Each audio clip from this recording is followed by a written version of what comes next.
Assalamualaikum warahmatullahi wabarakatuh. Halo semuanya teman-teman, selamat malam, selamat datang kembali di channel kesayangan kita, channel Ilo Extreme. Dan masih bersama saya Ilo dimanapun teman-teman berada. Semoga teman-teman selalu dalam keadaan sehat walafiat tanpa kekurangan satu apapun. Amin amin ya robbal alamin. Dan pada kesempatan yang baik ini saya akan membawakan satu kisah favorit kita semua, kisah warung kopi Bang Doni. Wow, kisah dari Mas Dani SBR yang selalu ditunggu-tunggu ya teman-teman ya. Tapi sebelum kita masuk ke dalam kisahnya, buat teman-teman yang mungkin belum subscribe, bisa diklik dulu tombol subscribe. Jangan lupa lonceng notifikasinya dinyalakan agar teman-teman selalu mendapatkan notifikasi dari konten-konten yang akan kami upload di setiap harinya. Dan kami juga ingin mengucapkan terima kasih ya kepada seluruh teman-teman yang sudah selalu setia hadir, yang sudah selalu mendukung kami, karena teman-teman kami selalu bersemangat berkarya di setiap harinya. Dan nggak pakai berlama-lama lagi ya, pasti udah nggak sabaran kan untuk masuk ke dalam kisahnya. Kita langsung saja masuk ke dalam kisahnya. Buddha Horor. Perjalanan malam Brebes, Jakarta. Warung kopi Bang Doni. Siang itu di rumah Gembul. Setelah sebelumnya sempat ricuh, kini suasananya sudah mulai bereda. Trisno sudah bisa tidur dengan tenang, nafasnya pun mulai teratur. Gembul dan Doni masih setia menemani sambil sesekali menyeruput teh manis yang disediakan oleh Gembul. Pak Gembeng, selaku ketua rombongan orkes dangdut itu tiba-tiba memasuki rumah Gembul lalu menanyakan keadaan Trisno yang merupakan salah satu anak buahnya. Dengan raut wajah yang cemas, ia berkata kepada Gembul, "Mas, gimana keadaannya Trisno? Apa ndak sebaiknya kita bawa ke puskesmas saja ya?" "Oh, gak perlu Pak, ini sudah mendingan kok kondisinya Mas Trisno," jawab Gembul. Namun di situ Pak Gembeng dikejutkan dengan keadaan gitar Trisno yang terlihat patah. Waduh, itu gitar si Trisno patah ya Mas? Padahal ini gitar kesayangannya loh. Dia itu ndak mau main kalau nggak pakai gitar sendiri, ungkap Pak Gembeng. Mendengar itu, Gembul dan Doni saling bertatap-tatapan seolah memberikan kode agar tidak memberitahu Pak Gembeng apa yang sebenarnya telah terjadi. Karena melihat Gembul yang diam saja, Doni pun langsung berinisiatif menjawab. "Iya nih Pak, tadi pas diobatin sama si Gembul kagak sengaja injek. Bapak tahu diri kan bobotnya si Gembul berapa ton." Wajar aja kalau tuh gitar langsung patah. Mendengar itu, tak ayal Gembul pun terkejut. Kini gantian dirinya yang dikerjai oleh Doni, karena sebelumnya Doni telah dikerjai olehnya saat mematahkan gitar milik Trisno. Pak Gembeng pun tak bisa berkata apa-apa selain menarik nafas dalam-dalam, karena Pak Gembeng tahu betul arti gitar tersebut bagi Trisno. Namun di situ Pak Gembeng pun ingin menyampaikan sesuatu. "Oh iya Mas Gembul, Mas kan yang punya hajat. Untuk orkes dangdutnya tenang aja ya. Saya sudah manggil gitaris saya yang satunya lagi. Sebentar lagi dia meluncur ke sini. Sekarang kita main tapi tanpa gitar dulu ya Mas. Tapi tenang aja. Untuk sementara pakai keyboard, gendang sama bass dulu ya," ucap Pak Gembeng disusul anggukan dari Gembul.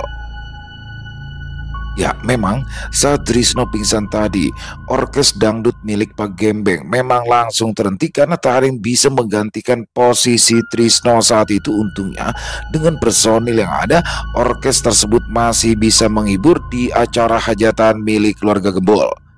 Mengetahui keadaan Trisno yang sudah membaik, Pak Gembeng langsung merasa lega. Kemudian dia pun kembali keluar untuk mengawasi orkesnya saat bermain di hajatan Gembul.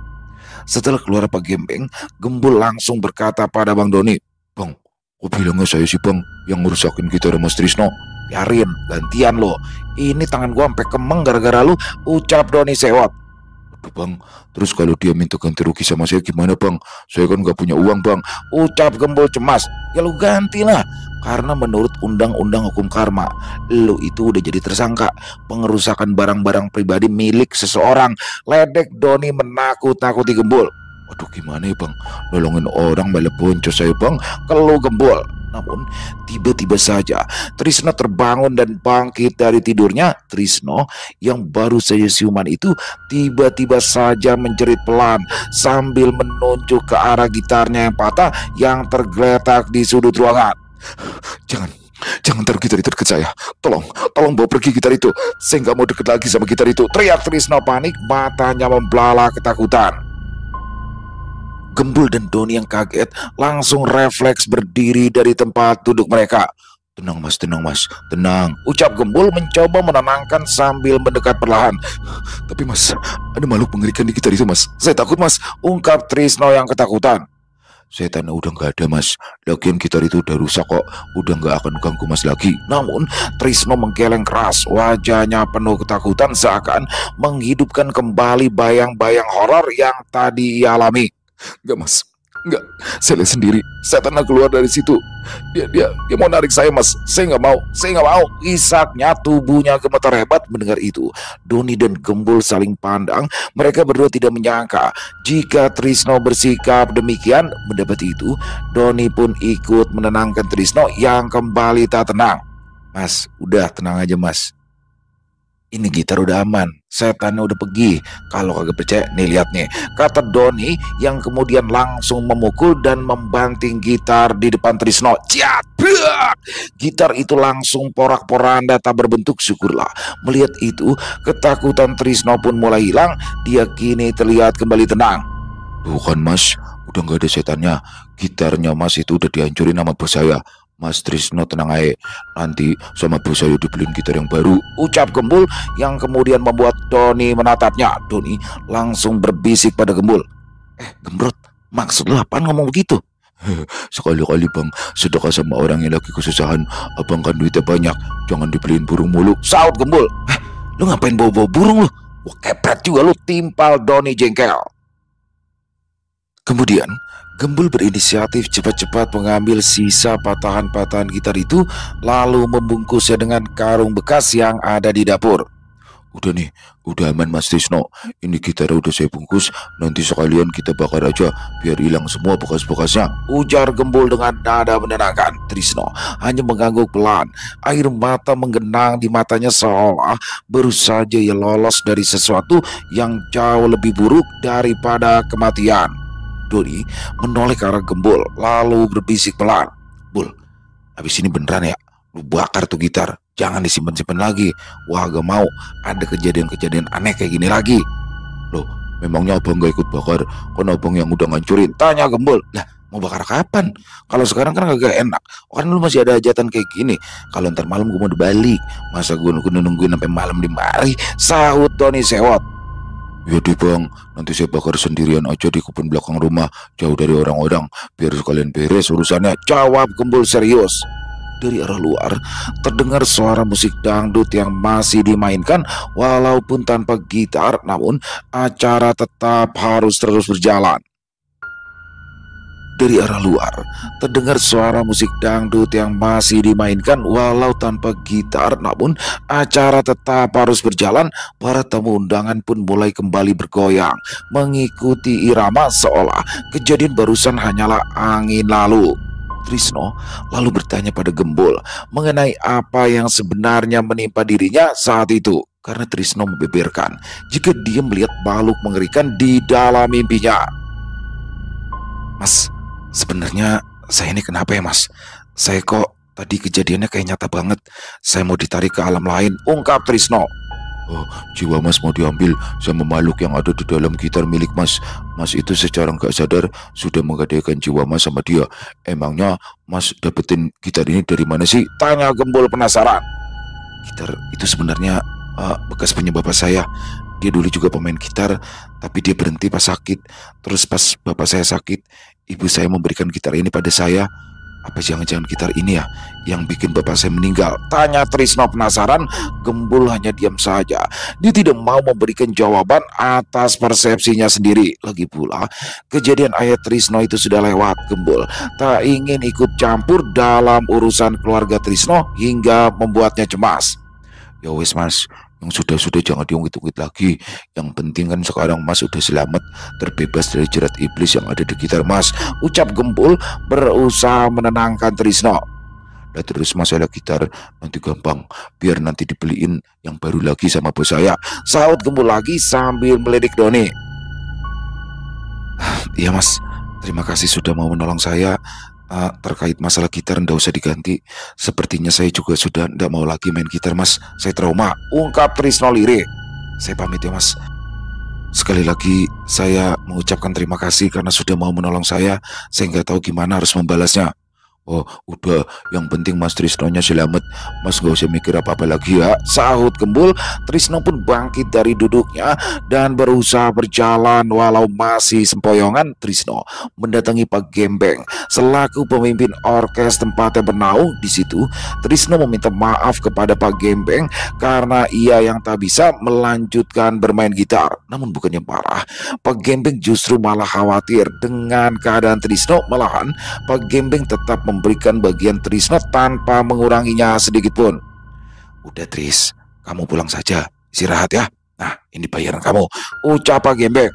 Waduh Pak, saya jadi gak enak ini Pak, sahut Trisno. Udah gak apa-apa, udah nih terima, ucap Pak Gembeng sambil memberikan sebuah amplop kepada Trisno. Akhirnya Trisno pun pulang dengan menggunakan sepeda motor miliknya yang terparkir di belakang panggung. Sementara itu, di tempat yang berbeda, terlihat Clara yang sedang berada di ruangan ber-AC di sebuah gedung bertingkat di kota Jakarta. Clara terlihat sedang membaca laporan yang berada di atas mejanya. Dengan ekspresi serius dan mata yang tajam, ia menelusuri setiap baris tulisan di balik kacamata yang ramping. Clara tampak jauh berbeda dari Clara yang pernah sesekali duduk santai di warung kopi Bang Doni. Kini, ia tampak seperti sosok yang berpengaruh, seorang profesional yang terlatih dan terbiasa mengambil keputusan penting. Suara ketukan pelan di pintu ruangan membuatnya menghentikan bacaannya. Seorang pria muda berpakaian rapi masuk sambil membawa tablet digital. Ya, itu adalah Gio, asisten pribadi Clara. Maaf mengganggu Bu Clara. Ini laporan yang Ibu minta tadi ya, ucap Gio sambil menaruh beberapa lembar berkas di atas meja Clara. Oke, terima kasih ya, sahut Clara disusul Gio yang langsung meninggalkan ruangannya. Clara langsung membaca berkas-berkas yang tadi diberikan Gio. Di situ raut wajahnya sedikit berubah karena sepertinya dia mendapatkan berita yang kurang bagus. Perlu diketahui, jika saat ini Clara memegang kendali atas bisnis keluarganya, di situ sepertinya bisnis keluarganya sedang tidak baik, seperti bisnis garmen, retail, tambang, restoran, serta kafe, semuanya mengalami penurunan yang serempak. Clara menyandarkan tubuhnya ke sandaran kursi, menarik nafas panjang sambil menatap kosong ke arah langit-langit ruangan. Di tangannya masih tergenggam laporan-laporan keuangan dengan grafik yang menurun tajam. Warna merah mendominasi.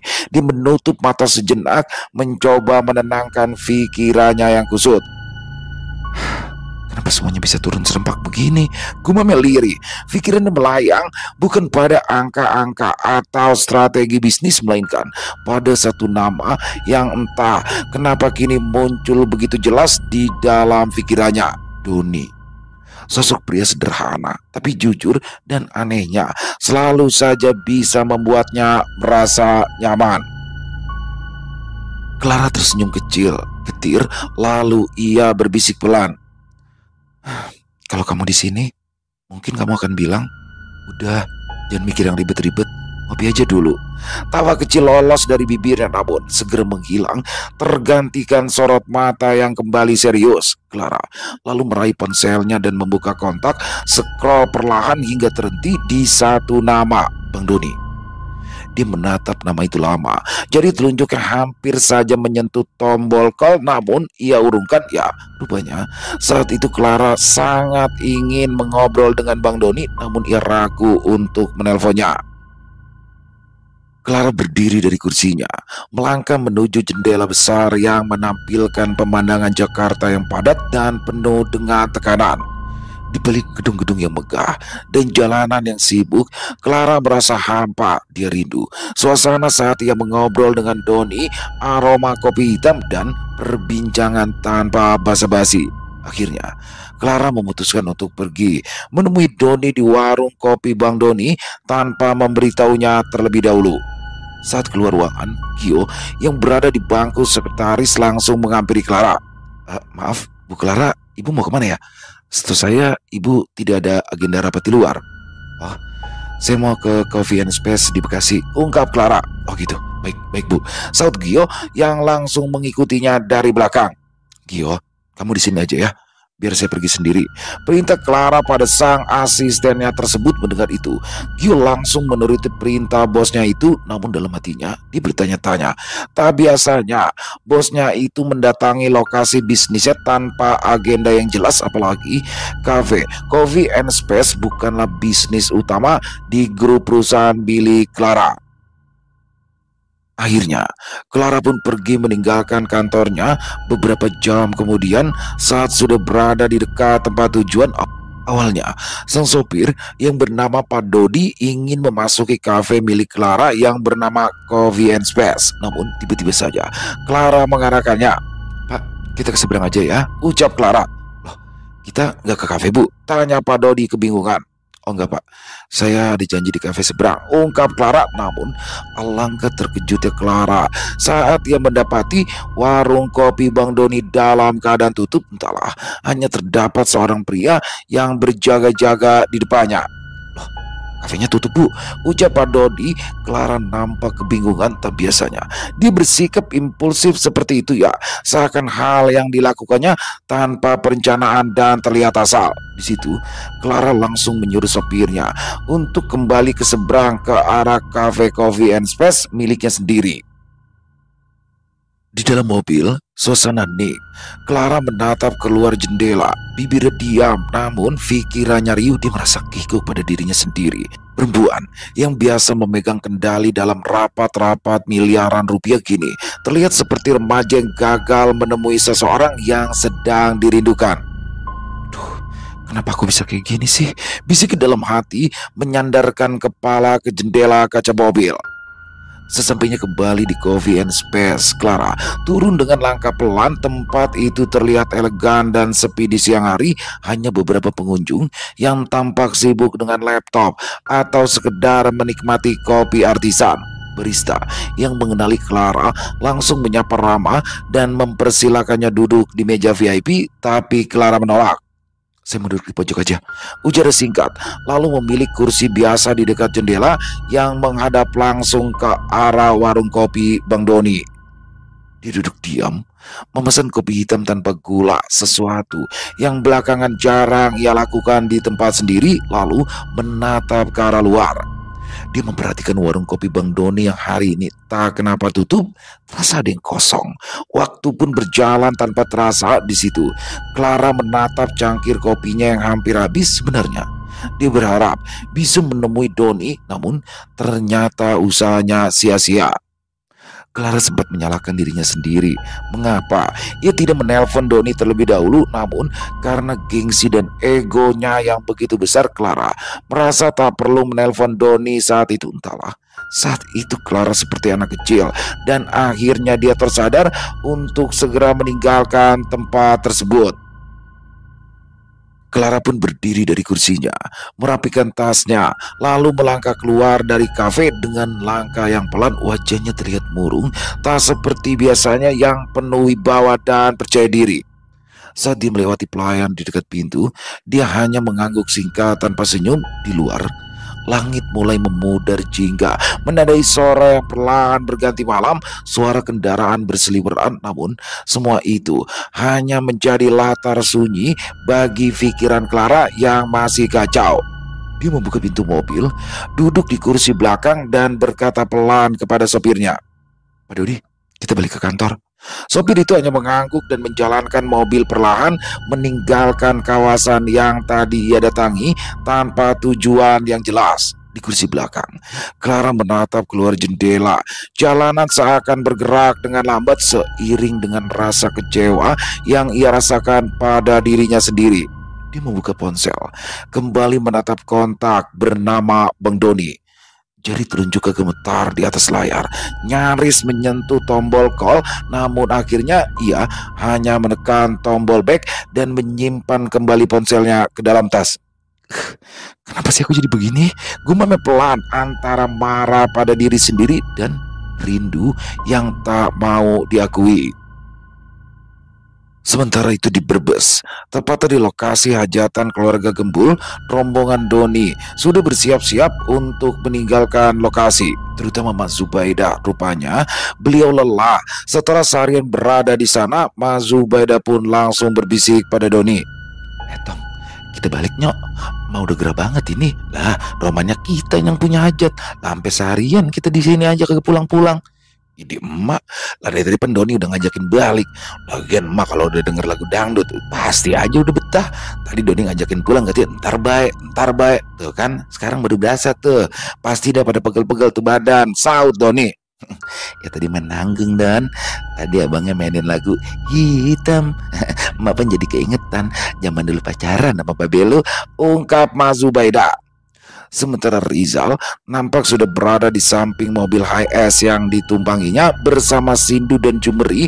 Mereka nampak mengobrol di samping mobil yang terparkir agak jauh dari tempat hajatan. Rizal yang nampak kegerahan sudah membuka bajunya dan bertelanjang dada. Buset deh, ini kondangan lama banget ya. Udah gerah banget ini tuh kalau Rizal. Rizal, lu pakai baju dong, malu tahu. Itu pentil lu kemana-mana, tegur Sindu. Gua kagak kuat tuh. Ini rumahnya Mas Sebul gila, kayak gerbang neraka, panas banget. Keluar Rizal lagi. Ngomong-ngomong, Pak Dayat, sopir kita kemana ya? Dia udah makan apa belum ya? Tanya Jumeri. Udah Mas, tadi Mas Gembul bawain. Orangnya sekarang kalau nggak salah di musola sono lagi rebahan, jawab Sindu sambil menunjuk ke arah musola yang dimaksud. Oke tuh, syukur deh. Soalnya kan dia yang bawa mobil, jadi istirahatnya harus dijaga, ucap Jumeri. Bokin lu mana? Apa lu gak takut? Ntar bokin lu di gondol orang. Apalagi di tempat hajatan kayak begini. Pasti banyak orang jomblo yang nyari mangsa nih, Du. Tanya Rizal menanyakan sosok Lili pada Sindu. Si Lili lagi nemenin Mbak Nani. Lagi ngapain di sini dia? Ngeliatin pentil lu yang kayak biji paya gitu. Najis, hardik Sindu.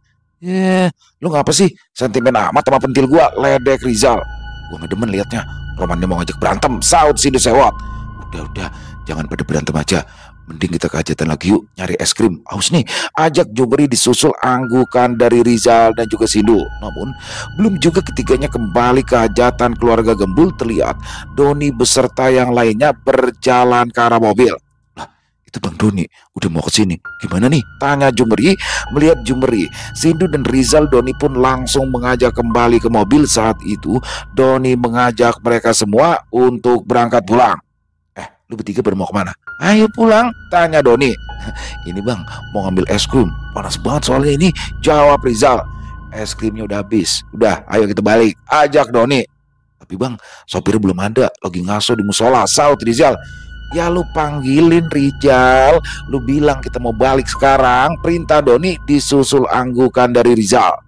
Namun di situ Rizal tidak sadar jika dirinya masih bertelanjang dada dan belum memakai bajunya. Tak ayal, Doni pun langsung menegur. Jali, lu yang bener aja. Itu baju lu pakai dulu, kagak pantas banget di kampung orang telanjang-telanjang begitu. Tahu nih Rizal, lu udah kayak tukang sampah tahu. Sambung Lili ikut mengomentari kelakuan Rizal. Melihat hal itu, yang lain pun hanya tersenyum. Memang Rizal ini terkenal selebor, terkadang sikap cueknya itu. Melihat itu, yang lain hanya tersenyum. Memang Rizal terkenal selebor, terkadang sikapnya cuek. Melihat kelakuannya seperti itu sudah menjadi hal yang lumrah bagi semuanya. Tak lama kemudian, Pak Dayat, sopir yang disewa Doni, datang dengan mata yang masih terlihat agak memerah. Wah, Pak Dayat lagi tidur di bangunan ya? Dibangunin. Waduh, apa tantaran aja kita pulangnya ya? Tanya Doni berbahasa basi.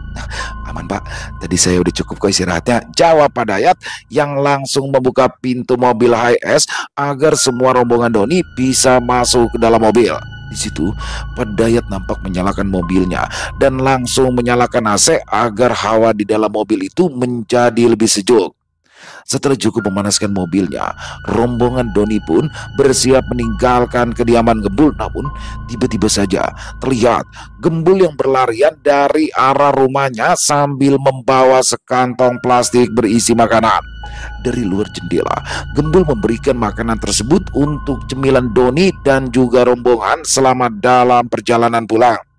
Ya Allah, makasih ya Bul. Pakai repot-repot segala lo, ucap Mas Zubaida. Ya mak, sama-sama. Makasih ya mak, udah datang di hajatan saya. Gemblong, jangan lupa besok lu kudu udah ada di Bekasi. Lusa warung kopi Bang Doni udah buka lagi. Timpal Doni. Oh, wah bang mah emang kenapa sih bang, kalau saya libur sehari lagi nambah bang cutinya bang. Lagian kan masih ada Jumeri, saya udah ngomong sama dia kalau saya nambah libur dia yang gantiin saya begitu bang. Ucap Gembul pada Doni. Kagak pakai, kagak bisa. Pokoknya lusa lu udah kudu kerja. Soalnya cuma lu doang yang sanggup ngobrol bareng sama Pak Slamet. Soalnya kalau gua kelamaan ngobrol sama dia, gua bisa lumpuh otak. Timpal Doni sewot. Seketika sebuah kepalan tangan mendarat tepat di kepala Doni. Bertak, perih, rang Doni. Ya rupanya itu adalah jitakan mematikan dari Mas Zubaida. Don, lu jadi orang jangan begitu banget. Kenapa masih Gembul? Dia kan lagi nikahin adiknya. Udah kagak ngapa-ngapa kalau dia mau nambah libur. Kesian, kali aja dia capek. Ucap Mas Zubaida pada Doni. Di situ Mas Zubaida pun menengok ke arah Gembul. Udah ya Bul, lu tenang aja. Kalau lu mau nambah libur kagak ngapa-ngapa, seminggu juga kagak ngapa-ngapa ya. Lu beresin dulu aja urusan keluarga lu di sini ya. Mak izinin. Ucap Mas Zubaida yang membuat Doni langsung cemberut. Di situ Gembul terlihat kegirangan. Alhamdulillah, makasih ya mak. Mak emang baik, gak kayak anaknya. Kejem, saut Gembul sambil meledek Doni yang terlihat kesakitan. Mendapati mobil yang tidak jalan-jalan, Bonis pun protes. Hello, ini rapatnya udah apa belum ya? Itu sopirnya mau nginjek gas sampai gak jadi-jadi. Akhirnya rombongan Doni pun meninggalkan kediaman Gembul dengan tawa dan canda yang masih menggema di dalam mobil HS yang perlahan menjauh dari lokasi hajatan. Di dalam mobil, suasana ramai masih berlanjut. Rizal yang akhirnya memakai bajunya kembali duduk di kursi paling belakang sambil terus mengeluh soal panasnya acara. Sementara Lili, ia duduk di samping Sindu, sibuk menyekap pelunya dengan tisu basah. Jumri membuka plastik berisi makanan pemberian Gembul, ada lemper, pastel, dan kue-kue lainnya yang langsung dibagikan ke seluruh penumpang. Alhamdulillah akhirnya makan lagi. Ini baru namanya after party, celetuk Rizal sambil melap lempar. Lu mah makan mulu kerjanya Jal, tapi badan lu masih kerempeng aja. Kayaknya badan lu ada benalunya tuh, sambung Sindu dengan nada meledek. Mas Zubaida duduk di kursi tengah dengan ditemani Bonis yang mencoba tidur sambil mengenakan kacamata hitamnya yang biasa dia pakai saat perjalanan jauh. Di depannya, Doni duduk di samping kekasihnya Nani sambil memegangi kepalanya yang masih terasa nyeri. Sementara itu, Jumri duduk di depan bersama Pak Dayat. Sesekali ia menoleh ke belakang memastikan semuanya baik-baik saja.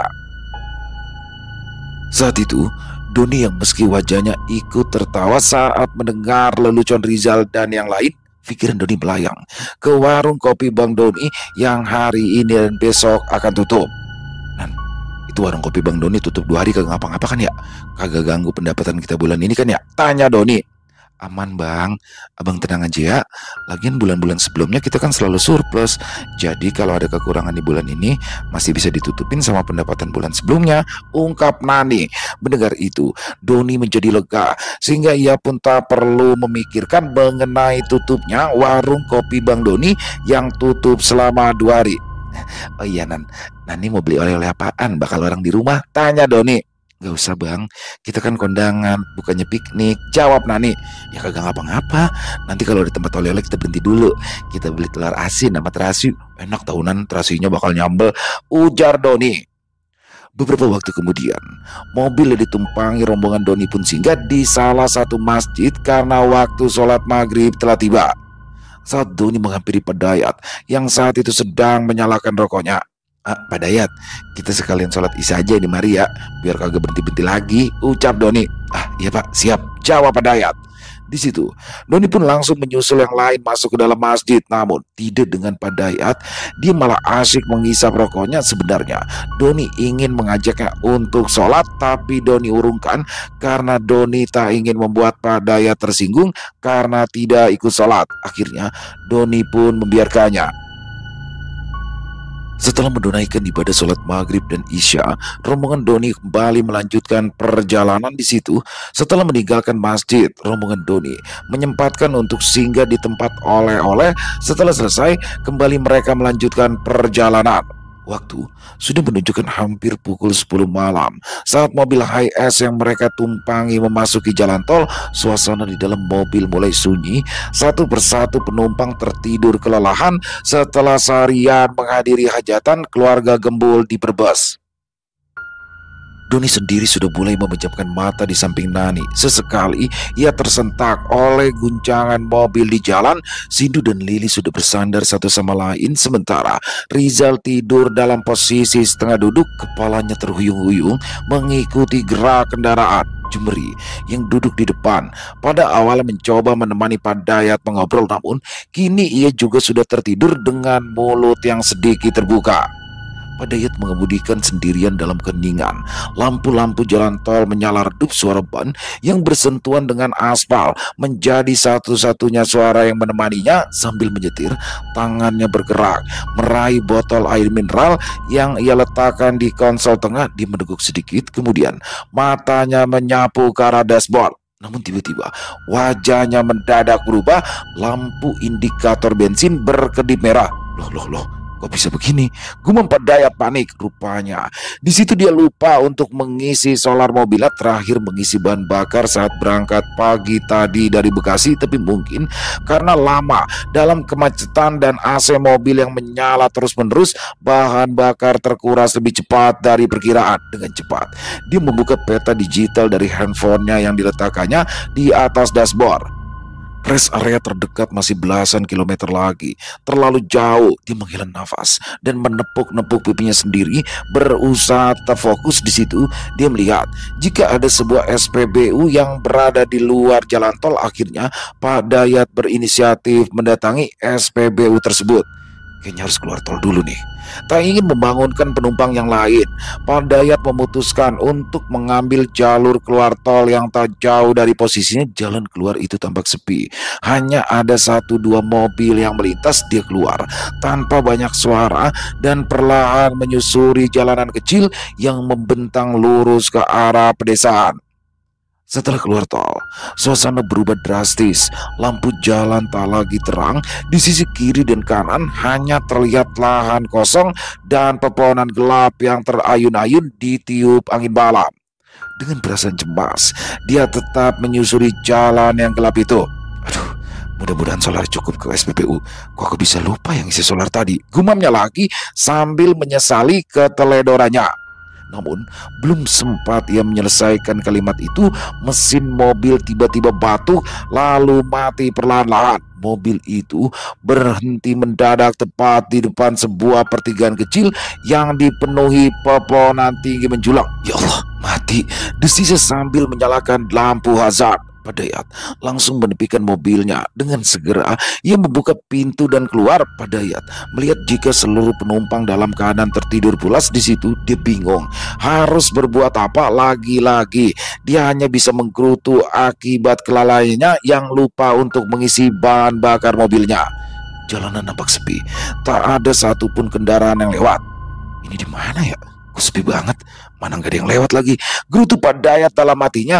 Pak Dayat berdiri mematung di sisi jalan.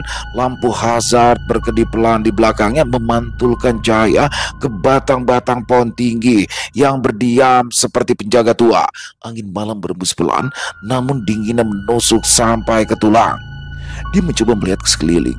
Hanya ada jalan berbatu ke arah kiri dan kanan. Lalu sebuah pertigaan kecil yang gelap gulita. Tidak ada rumah, tidak ada lampu, tidak ada tanda-tanda kehidupan. Dia merogoh kantong celananya dan mengeluarkan ponsel. Gak ada sinyal. Pak Dayat mengumpat pelan. Matanya menatap nanar ke arah dashboard yang kini gelap total. Mobil benar-benar mati.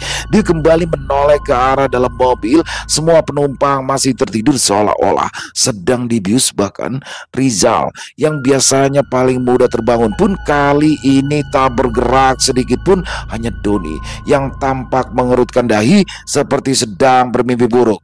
Kagak beres nih, gumamnya. Lalu dari kejauhan terdengar bunyi seperti suara lonceng kecil. Suaranya samar, nyaris tak jelas. Pak Dayat lalu melempar pandangannya ke segala arah untuk mencari tahu dari mana asal lonceng itu berbunyi. Ah, kali aja ada orang yang lewat pakai sepeda, bisa minta tolong sama dia nanti. Gumamnya penuh harap, namun suara itu lenyap, tak terdengar lagi. Loh, kemana suaranya? Kok nggak kedengeran lagi? Ah, apa cuma perasaan aku aja ya? Tanya Padayat telah mati di situ. Pupus sudah harapannya untuk meminta bantuan. Padayat kembali menatap ke dalam mobil. Semua masih tertidur. Dia masih berdiri di samping jalan untuk mengecek apakah ada kendaraan lain yang bisa ia tumpangi atau ia hentikan untuk meminta bantuan. Tapi jalanan itu benar-benar sepi. Ketika Padayat hendak kembali ke dalam mobil, tiba-tiba saja dia melihat bayangan seseorang yang berdiri di ujung pertigaan, siluet tinggi, berjubah panjang, wajahnya tampak tak jelas. Bayangan itu berdiri diam, sangat diam. "Ah, Pak," panggil Dayat ragu, namun tak ada jawaban. Bayangan itu hanya menatapnya, atau setidaknya begitulah yang ia rasa. Dayat mengucek matanya, memastikan apa yang ia lihat benar, tetapi ketika ia menatap kembali, bayangan itu sudah lebih dekat, setengah jarak dari sebelumnya. Dia yakin tak melihat bayangan itu bergerak, tapi sekarang sudah berada jauh lebih dekat. Padayat mundur, nafasnya memburu. Astagfirullah. Dia masuk kembali ke dalam mobil dengan tergesa-gesa, lalu mengunci pintu. Tangannya gemetaran. Dia mencoba menyalakan mesin, gagal. Mencoba lagi, gagal, tak bisa. Lalu terdengar suara ketukan, tok tok tok tok tok tok dari jendela samping, pelan, lalu semakin cepat, tok tok tok tok tok tok. Padayat menoleh, tapi jendela itu kosong, tak ada siapapun. Namun seketika tiba-tiba saja muncul wajah pucat dengan mata hitam tepat menatapnya dari jendela luar. Ah! Padayat berteriak spontan. Ia menarik kakinya dan menendang setir. Teriakannya itu membangunkan beberapa penumpang. Ah, Padayat, ada apaan Pak? Ngapa teriak-teriak? Tanya Doni setengah kantuk. Padayat tidak menjawab. Dia hanya terdiam. Tangannya menggenggam setir dengan erat, tubuhnya gemetar. Lah, kita di mana ini ya? Ini udah bukan di tol ya? Tanya Sindu sambil menyalakan lampu kabin. Ya Allah, oh gelap amat ya Bang. Ini kita nyasar kemana ya? Jumeri ikutan panik. Mak Zubaidah yang baru bangun langsung mengibaskan tangannya. Astagfirullah, ada apaan sih? Ngapa pada teriak-teriak? Jumeri yang duduk persis di samping Padayat seketika wajahnya mendadak pucat saat ia melihat keluar jendela. Itu apa ya? Itu apa yang ada di luar? Tunjuk sambil bergetar terlihat. Jumri menunjuk-nunjukkan tangannya ke arah luar jendela hingga kemudian dia pun pingsan. Mereka semua menoleh. Namun aneh, yang lain tidak melihat sosok yang dimaksud oleh Jumri tadi. Ini pasti ada yang kagak beres ini, ucap Doni sambil menggenggam tangan Ani. Nan, abang keluar dulu ya, mau ngeliat ada apaan di luar. Doni segera membuka pintu dan melihat keadaan di luar. Doni tidak melihat apapun di sana, hanya pemandangan gelap dan sepi serta pepohonan yang menjulang tinggi. Kagak ada apa-apa, gumam Doni dalam hatinya. Namun dari kursi pengemudi Padayat masih dia membisu. Wajahnya kini tampak kosong, sorot matanya berubah seperti orang yang kerasukan. Di situ tiba-tiba saja mobil nampak berguncang-guncang sendiri. Rupanya di dalam Padayat terlihat menggelinjang. Dia menggoyang-goyang tubuhnya sambil mengguncang-guncangkan setir mobil yang dipegangnya. Alhasil Bonis dan Nani langsung berteriak, namun tidak dengan Mas Zubaidah. Dia nampak terlihat waspada. Mas Zubaidah langsung menarik Nani untuk duduk di dekatnya dan menjauh dari Padayat. Saat itu Padayat seperti kerasukan. Dia nampak bergerak tak karuan. Melihat itu, Doni langsung membuka pintu supir, namun pintu itu tak bisa terbuka dari luar karena memang sebelumnya dikunci oleh Padayat. Akhirnya Doni berlari memutar dan masuk melalui pintu penumpang. Setelah masuk, Doni langsung membekap Padayat agar ia tenang. Walau Padayat masih berusaha untuk memberontak, Doni terus memeganginya dengan kencang sehingga guncangan yang ditimbulkan tidak begitu kencang. Di belakang, Mas Zubaidah memerintahkan semuanya untuk membacakan ayat kursi. Kita baca ayat kursi semuanya ya, bareng-bareng. Mas Zubaidah lalu memimpin bacaan ayat kursi diikuti yang lain. Meski suara mereka gemetar dan tak semuanya hafal dengan sempurna, namun saat bacaan itu mulai mengalut perlahan, amukan Padayat mulai berkurang. Mas Zubaida memejamkan mata. Ia mulai membaca doa-doa dalam hati. Di situ, Mas Zubaida langsung meraih air yang ada di sampingnya lalu membacakan doa di air tersebut. Setelah selesai, Mas Zubaida langsung bergerak cepat. Dia meminum lalu menyemburkan air itu ke arah Padayat tepat di belakang kepalanya, dan seketika Padayat langsung terdiam. Ya, tak ada lagi gerakan-gerakan aneh pada Padayat. Rupanya Padayat pingsan.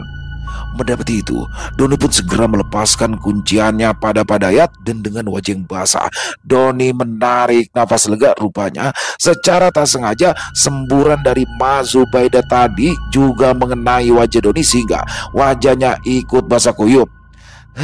Kayaknya Padayat kesurupan ini, Mak, ungkap Doni. Udah tahu, siapa bilang dia kesemutan, saut Mas Zubaida jengkel. Gue dibangunin sama orang kesurupan, sial dangkalan. Ya elah, Mak, ngapa marahin Doni? Doni kan juga kagak tahu. Lagian mah yang mestinya marah Doni. Lah emak nyembur kagak nganggung. Doni dikejak kuyup kayak begini. Gerutu Doni pada ibunya. Tapi ngomong-ngomong ya, emak bisa juga nyembuhin orang kesurupan. Kok Doni baru tahu dah? Sebenarnya mah emak kagak mau nunjukin, soal ntar mah banyak yang manggil bakal nyembuhin orang. Makanya pas ada si Gemul di rumah, emak seneng banget. Jadinya kalau urusan yang kayak beginian, biar dia aja yang ngurusin, ungkap Mas Zubaida. Tapi mak, ngapa air semburan emak bau jengkol ya? Padahal tadi kan di hajatan si Gembul, Doni lihat kagak ada jengkol. Tanya Doni penasaran. Gue tadi sarapan di rumah pakai jengkol, bekas jualan kemarin belum habis, jawab Mas Zubaida. Bila diperhatikan, di situ ada yang aneh pada keluarga Doni. Bagaimana tidak, saat itu adalah saat yang tidak tepat untuk mereka mengobrol karena mereka baru saja mengalami keadaan yang mencekam akibat diganggu oleh makhluk halus yang menyebabkan Padayat kerasukan. Tak ada raut wajah ketakutan dari keduanya. Baik Doni dan Mas Zubaida terlihat biasa-biasa saja, entahlah. Berbeda dengan yang lain, Bonis, Nani, Sindu, Lili, dan Rizal, mereka semua pucat akibat trauma dengan situasi yang baru saja mereka alami. Hingga akhirnya Bonis pun menyelak pembicaraan antara ibu dan kakaknya saat itu. Hello, emak sama abang, apa nggak bisa lihat situasi ya? Bisa nggak ngobrol lantaran? Ini kita ada di mana sekarang ini? Selap Bonis. Saat itu Doni melihat sekitar. Di depannya terlihat Jumri dan Padayat yang dalam posisi pingsan. Melihat itu, Mas Zubaida seakan tak kuasa untuk mengungkapkan pendapatnya. Lah, itu si Jumri ngapa pingsan begitu? Beda banget sama si Gembul. Katanya atuh pesantren. Lah, ngeliat setan je pingsan. Tapi nasi goreng bikinannya enak, Mak. Doni aja demen, saut Doni menimpali. Bang Doni, bisa nggak usah ngomongin hal yang nggak penting. Ini gimana nasib kita sekarang nih? Gimana kita pulangnya ini? Protes Bonis lagi. Iya ngapa cerewet amat Bonis? Yaudah kita pindahin dulu Padayat ke belakang. Romannya ku bangunin kagak bangun-bangun dia. Sama Jumri tuh bangunin. Jal, Du, bantuin angkat Padayat ke belakang. Lu pada pindah ke tengah duduknya, ucap Doni mengarahkan. Setelah Padayat berhasil dipindahkan ke arah belakang dan Jumri yang sudah dibangunkan dari pingsannya, Doni memeriksa keadaan mobil. Di situ dia mencoba menyalakan mobil. Anehnya mobil itu berhasil dihidupkan olehnya. Ya hidup. Tapi solar mau habis ini, ucap Doni. Ya sungguh aneh. Saat itu mobil tiba-tiba saja berhasil dihidupkan. Entahlah, di situ Sindu maju dari belakang dan menunjukkan SPBU terdekat dari posisi mereka berada. Bang, ini ada SPBU deket sini. Kita ke arah sana aja, Bang, ujar Sindu sambil menunjukkan handphonenya pada Doni. Handphone Sindu juga mendapat sinyal berbeda dengan apa yang dialami oleh Padayat sebelumnya. Setelah beberapa lama, akhirnya mereka semua sampai di SPBU yang mereka tuju. Doni langsung mengisi full agar tak mengisi lagi saat perjalanan pulang. Syukurlah perjalanan pulang mereka berjalan dengan lancar. Doni yang berada di kursi kemudi tidak menemui kendala apapun di jalan. Dengan ditemani Nani di sampingnya selama perjalanan pulang, Doni nampak konsentrasi mengemudi. Alhasil, rombongan Doni pun tiba di warung kopi Bang Doni pada pukul 3:30 pagi. Di situ terlihat seseorang yang tidur di bangku luar dengan berbalut sarung yang menutupi seluruh tubuhnya. Rupanya itu adalah Pak Slamet. Ya Allah, Pak Slamet, Ngapain dia tidur di situ? Kan ada kamar di dalam, ucap Doni. Di situ tiba-tiba saja Pak Selamat terbangun oleh sorotan lampu mobil yang terparkir di depannya. Dengan spontan dia langsung loncat dan berkata, "Hei, siapa kalian? Mau ngerampok ya?" teriak Pak Selamat sambil memegangi pentungan di tangannya. Mendapati itu, Doni pun langsung keluar. "Pak Selamat, ini saya, Doni," saut Doni. Di situ Pak Selamat langsung panik. Dia tidak menyangka telah berani membentak atasannya tersebut. "Astagfirullahaladzim. Assalamualaikum warahmatullahi wabarakatuh, Mas Doni. Tanpa menghormati rasa hormat saya mohon dimaafkan," ucap Pak Selamat. "Iya, iya Pak Selamat, udah cukup. Jangan pidato dulu ya. Ini saya udah capek banget ini. Mendingan bantuin itu. Di dalam ada yang pingsan," ucap Doni. Tanpa banyak bicara, Pak Selamat nampak sigap menuruti perintah Doni. Rupanya Pak Dayat telah tersadar dari pingsannya. Dengan dipapa oleh Pak Selamat, Pak Dayat duduk di kursi di depan warung kopi Bang Doni. Pak Selamat juga memberikannya teh hangat yang dibuatkannya di dalam.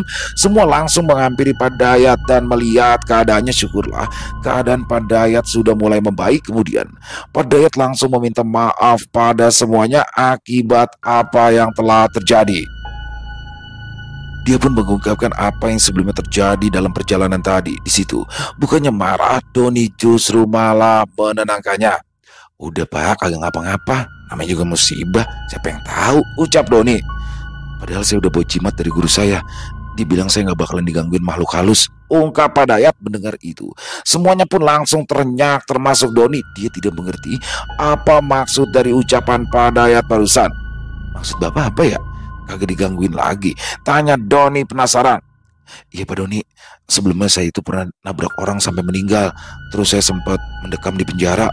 Pas saya sudah keluar dan kerja lagi, orang yang saya tabrak itu arwahnya selalu gangguin saya. Makanya saya kalau kemana-mana selalu bawa jimat dari guru saya," ujar Pak Dayat menjelaskan. Mendengar ucapan dari Pak Dayat, Mas Zubaida langsung menanggapinya. "Pak Dayat, kalau saran saya ini mah saran, Pak Dayat berhenti deh percaya sama jimat-jimat yang begituan. Mending kalau emang Pak Dayat diganggu makhluk halus, Pak Dayat diruqyah. Lagian pan yang ganggu Pak Dayat bukannya arwah orang yang udah Bapak tabrak. Orang mah kalau udah meninggal udah kagak ada urusannya sama dunia. Yang ganggu Pak Dayat itu jin yang iseng sama Pak Dayat. Makanya mulain sekarang Pak Dayat kudu rajin ibadah, deketin diri sama Allah dan minta perlindungan sama Allah. Karena kita manusia cuma bisa mintanya sama Allah, jangan minta sama manusia," ujar Mas Zubaida mencoba menasehati Pak Dayat. Di situ Pak Dayat nampak terdiam. Dia seperti menyadari jika perbuatannya itu salah. Pak Dayat memandangi teh hangat di tangannya. Uapnya mengepul pelan di udara subuh yang mulai menampakkan cahaya. Di wajahnya tergambar kelelahan bercampur penyesalan.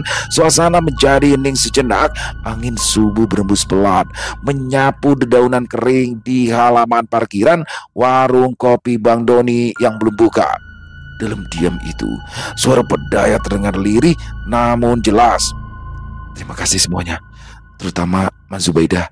Saya memang selama ini selalu bergantung dengan hal-hal yang gak seharusnya. Saya takut, tapi saya malah salah cari perlindungan." Mas Zubaida tersenyum bijak. "Udah gak apa-apa. Yang penting sekarang Pak Dayat udah sadar. Kita semua pernah salah, tapi Allah itu maha pemaaf, asalan kita mau berubah." Pak Dayat mengangguk pelan. Dia pun membuka dompet lusuhnya, mengeluarkan secari kain kecil berwarna hitam yang diikat tali merah. Jimat yang selama ini dibawanya kemana-mana. Dengan mantap ia berdiri dan menyerahkan benda itu pada Doni. "Bakar aja Pak Doni. Mulai sekarang saya mau coba jalanin hidup tanpa ini." Doni menerima benda itu lalu menoleh ke arah Jumri yang langsung mengangguk dan mengambil korek dari sakunya. Tak lama kemudian api kecil berkobar melahap jimat itu hingga hanya tersisa abu yang diterbangkan angin subuh. Dan tepat saat langit mulai berubah warna menjadi biru muda yang menandakan fajar menyingsing, suara azan subuh terdengar menggema dari masjid terdekat. Selesai. Wow, luar biasa kisah warung kopi Bang Doni. Oh, di sini bagaimana akhirnya Mas Trisno sudah nggak masalah ya, gitarnya dihancurin dan katanya mau diganti lagi sama Bang Doni. Dan perjalanan malam, sebenarnya startnya nggak malam ya, tapi kejadian mencekamnya ada di malam hari itu. Bagaimana ini semua disebabkan oleh si supirnya sendiri ya, Pak Dayat ya. Dia udah nggak mau sholat, terus bobo jimat, kena deh. Dan ternyata memang dia mempunyai masa lalu yang kelam, di mana dia pernah menabrak seseorang hingga arwahnya terus menghantui dia. Dan di sini wah, sekali lagi nih, Mas Zubaida ternyata bisa tuh disembur, langsung bangun. Mana Bu Jengkol lagi kan kena si Doni. Keren banget kisahnya di sini. Dan bagaimana akhirnya mereka bisa kembali dengan selamat. Dan di situ ada Clara juga ya. Waduh, Clara udah mulai jatuh cinta nih sama Bang Doni. Ini bahaya nih, dia kayak orang kebingungan kan, ngeliat warung Bang Doni tutup tapi mau nelpon gengsi. Waduh, nah ini makin nambah banyak aja saingannya. Ivo belum selesai, Clara nongol lagi. Ditunggu lagi buat Mas Dani SBR, jangan pakai lama-lama ya untuk lanjutan kisahnya. Dan semoga kisah barusan bisa menghibur teman-teman semua para pecinta penikmat horor misteri. Lebih khususnya lagi kepada para subscriber dari channel Ilo Extreme. Buat yang punya komentar lain, yang punya pendapat lain, bisa menuliskan di dalam kolom komentar, ataupun hanya sekedar saling menyapa. Insya Allah kami akan menjawab satu persatu. Buat teman-teman yang suka dengan videonya, bisa diklik tombol like, tombol jempolnya, boleh juga dibantu di-share ya link videonya ini ke teman-teman yang lain, agar juga ikut merasa terhibur.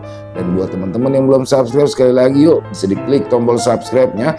Jangan lupa lonceng notifikasinya dinyalakan, agar teman-teman selalu mendapatkan notifikasi dari konten-konten yang akan kami upload di setiap harinya. Dan untuk channel Extreme, kami upload setiap hari teman-teman ya, setiap malam jam 7 malam waktu Indonesia bagian Barat. Oh iya, buat teman-teman yang mungkin punya kisah horor misteri yang mungkin berkenan untuk dibawakan di channel kami, silakan bisa mengirimkannya ke nomor telepon kami yang ada di bawah sini, bebas ya. Kirimannya boleh dalam bentuk tulisan, boleh dalam bentuk rekaman suara, senyamannya teman-teman aja. Buat teman-teman yang sudah mengirimkan kisah, kami ucapkan terima kasih di akhir kata. Saya Ilo mengucapkan permohonan maaf apabila mungkin dalam pembawaan kisahnya barusan ada kata-kata saya yang salah, ataupun ada kata-kata saya mungkin yang kurang berkenan. Saya mohon dibukakan pintu maaf yang seluas-luasnya. Sampai berjumpa lagi di konten-konten kami selanjutnya, yang pasti tidak kalah ngerinya, yang pasti tidak kalah seramnya. Masih bersama saya Ilo di channel Ilo Extreme. Salam sehat, sukses selalu untuk kita semua. Wassalamualaikum warahmatullahi wabarakatuh.